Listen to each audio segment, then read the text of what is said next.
Assalamualaikum warahmatullahi wabarakatuh. Perkenalkan, nama saya Yanita Raditya Fajrin. Saya peserta SDP Batch 4 Bank BTN.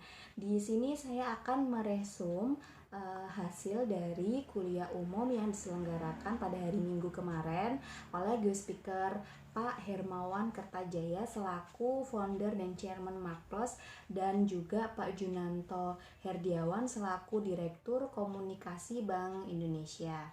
Yang pertama yang dijelaskan oleh Pak Hermawan Kertajaya bahwa pada saat ini adanya pandemi COVID, kita sebagai supervision Bank BTN, kita harus menjadikan Bank BTN yang bagus. Maksudnya kita harus berfokus pada CIEL untuk menjadikan perusahaan itu sebagai omni organization. Apa itu CIEL? Yang pertama yaitu creativity, kemudian yang kedua innovation, yang ketiga entrepreneurship, dan yang keempat leadership.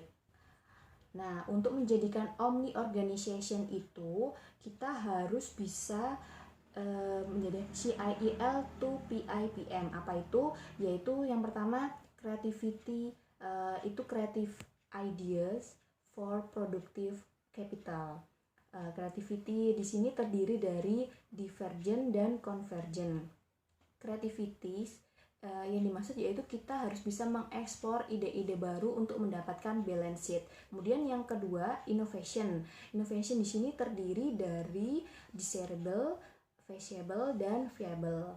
Innovation solusi for margin improvement. Kemudian yang ketiga entrepreneurship yang terdiri dari opportunity, risk, dan network.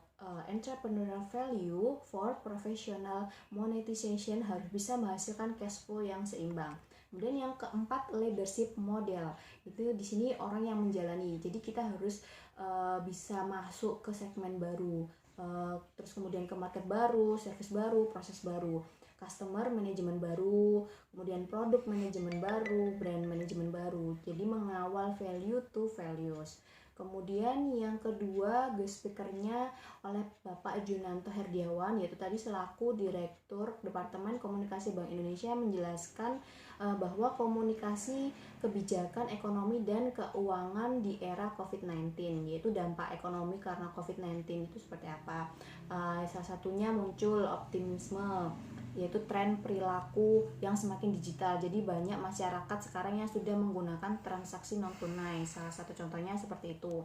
Kemudian juga Bank Indonesia ini perlu berkomunikasi karena komunikasi itu sebagai instrumen kebijakan. Beliau menjelaskan ada 5 prinsip komunikasi krisis di era COVID-19. Yang pertama, kita harus proaktif.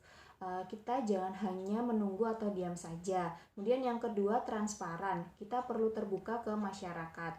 Kemudian yang ketiga faktual, jangan berbicara tentang kejadian yang di masa lampau. Kita harus menceritakan kejadian yang saat ini ada. Kemudian yang keempat continue, kita harus terus-menerus menyampaikan ke masyarakat, jangan hanya sekali saja. Kemudian yang terakhir monitoring. Kemudian beliau juga menjelaskan tentang strategi komunikasi di era COVID-19. Ada 5, yaitu yang pertama key message yang jelas, cepat, konsisten, dan repetitif. Kemudian yang kedua penetapan spokesperson, untuk siapa yang menjadi juru bicara di publik. Kemudian yang ketiga memperkuat keterlibatan stakeholder. Yang keempat edukasi dan informasi kepada seluruh pegawai, dan yang kelima monitoring dan evaluasi komunikasi.